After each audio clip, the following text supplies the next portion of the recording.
Hello friends, I am glad to welcome you on Holly Lolly's channel, and today we are going to talk about Asian beauty standards, which sometimes seem strange and even cruel to us. Japanese women from early adolescence begin to follow certain ideals and trends to become like their idols, and sometimes it is bad for their health. Young actors and actresses are often chosen for Japanese musical groups and movies not because of their abilities, but because of their attractive appearance. But the attractiveness and the understanding of the Japanese is often radically different from the attractiveness to which we are accustomed. In Japan, lush forms are not popular at all, and it is not even just about weight, but also about the presence of large breasts and lush buttocks. You've probably noticed that all the A-dolls are very, very thin. Sometimes you look at a girl and think that she would like to fatten up a little. But these 5 extra pounds can be a reason to deny her the chance to become an idol. Idols are usually tasked to lose as many extra pounds as possible in a very short time. And, of course, it is then not about some kind of sports or proper nutrition, and we are talking about starvation. Often the so-called diets include several drinking days per week. That is, when for breakfast, lunch, and dinner, as well as for snacks the girl drinks 1 water. Of course, our body cannot function properly without proteins, fats, and carbohydrates. The girls have food, but the portions are so tiny, small, that girls just cannot get satiated.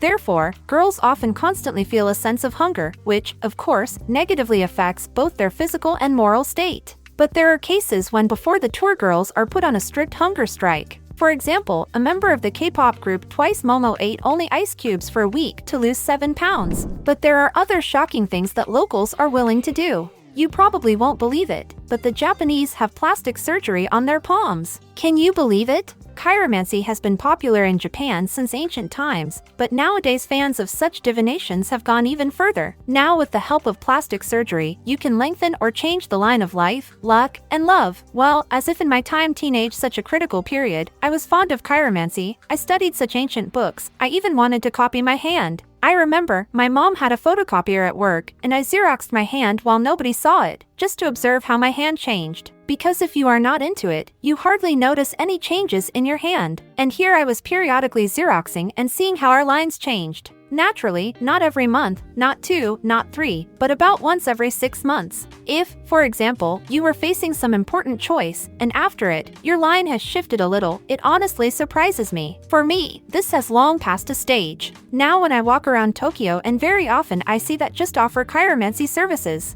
Well, of course, I do not know the language, I would not go there, but now I am even a little skeptical about it. Yes, I realize that our actions affect our lines, but the main thing is what you do to live, in your opinion, the right life. And how the lines are already changed there, that for me has taken a back seat. If statistics are to be believed, most patients who want to change the lines on their hands are men and women in their 30s who are firm believers in the ancient art of chiromancy. Men usually want to change their money luck line, while women are usually interested in changing their marriage line. Those who just don't have it, want to add it. And those who have it, but somehow it didn't work out in terms of marriage, but they wanted a family, then women want to change that line. European girls often want to emphasize their cheekbones with makeup or fillers, but Japanese girls, on the other hand, want to get rid of it. As I've told you before, according to Japanese women, the fewer sharp corners, the cuter it is considered to be. And in Japan, a cute and innocent appearance is just appreciated. Cheekbone reduction surgery is popular with Asian girls. You know, I read up on it, it's a pretty complicated surgery. There you need to grind the bone tissues that connect, in principle, with the jaw, and recovery after such an operation will last about 6 months. But Oriental girls are not frightened by this. Along with this operation, sometimes girls ask the surgeon to conduct another alignment of the upper and lower jaw.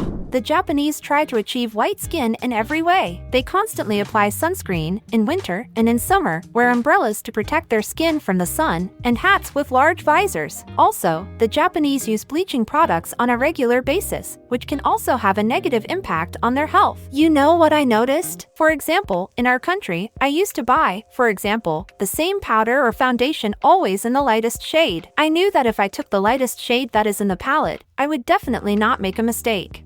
And here I have to find the lightest tan. Japanese people have such light skin that looks harmonious, you know, like chalky whitened. But when I bought the lightest shades there at first, I applied a little bit on my skin. It was really as if my face was dipped in flour, and I was so white. I couldn't go out like that. I was wiping it all off. A lot of simple means, which I bought cosmetics, simply threw away, because they do not suit me at all, and now it is difficult to find something that will suit me. So, of course, if possible, I either order something somewhere, or when I leave Japan, I buy something that I could use, because everything here unrealistically whitens the skin. My skin is somehow not used to such things. The ideal face of a Japanese woman from ancient times was to look as doll-like as possible, and for this purpose, the face and neck were actively whitened. It used to be done with lead whitewash, and, of course, it had a negative impact on the health of Japanese women. Because of them, Japanese beauties earned themselves chronic lead poisoning. Further, it also affected the children of the sick women. The impact of lead on children was particularly dangerous, as it causes mental retardation in children and also chronic brain disease. Also in ancient Japan, there was a custom of blackening teeth.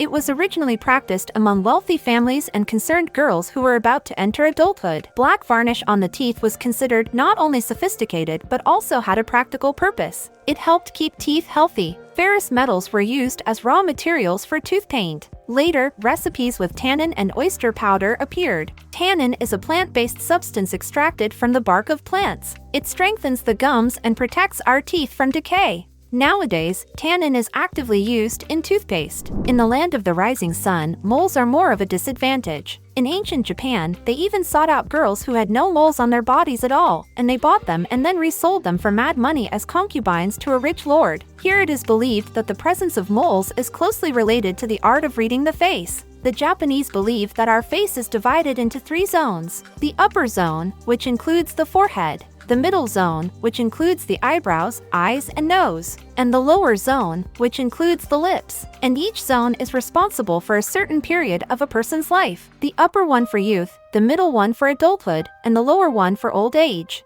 Moles on the upper part of the forehead talk about the difficulties that will be experienced by a person in childhood or adolescence. If a person has moles in the middle of the forehead or in its lower part, it indicates a difficult relationship with relatives, friends, colleagues, and, in principle, with other people. A mole on the tip of the nose is considered particularly unlucky, which brings all the worst in a person's life. And that is why even here the Japanese believe that even if there are no special indications to remove a mole, they will remove it anyway because it is associated with bad luck. And if a mole is on the upper lip of a person, it may indicate some complex hereditary diseases. Crooked legs in Japan have never been considered a disadvantage, and moreover, the Japanese believe that it gives the girl some cuteness and an innocent appearance. There are even girls who especially emphasize the way they walk to seem cuter. And in general, this curvature of the legs, what is it associated with? There are a number of reasons. Firstly, little girls from an early age were often planted in the sisu pose, when the knees were inward and the girl practically sat on her heels. And also, secondly, wearing a kimono had an effect, as the kimono is very restricting in movement, and the big toes often go to the inner side, and the heels, on the contrary, to the outer side. This makes it much easier to walk when wearing a kimono, and affects the fact that girls can curve their feet. I rented a kimono once, by the way, and experienced firsthand what it's like when you're walking and your movements are very constricted. The Japanese have always made sure their bodies are clean. Popular were in our hot baths, springs, rubbing all sorts of aromatic oils into the skin and the like. But earlier local girls, let's face it, made sacrifices for the sake of beauty. The most expensive cream used to be nightingale droppings. Geisha used to wax their skin before applying makeup to the face, neck, and chest, and then use a traditional bird droppings-based remedy to remove the makeup in the evening.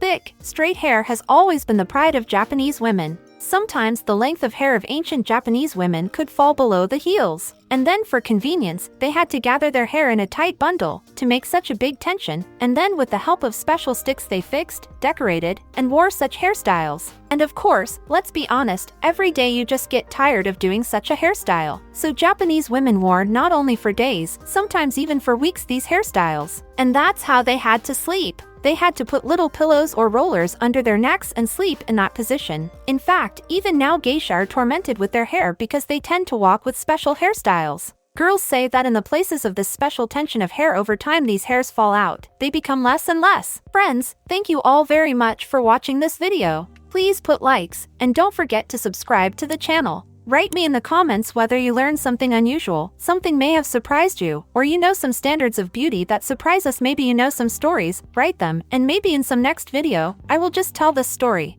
Thank you all so much for watching, bye bye.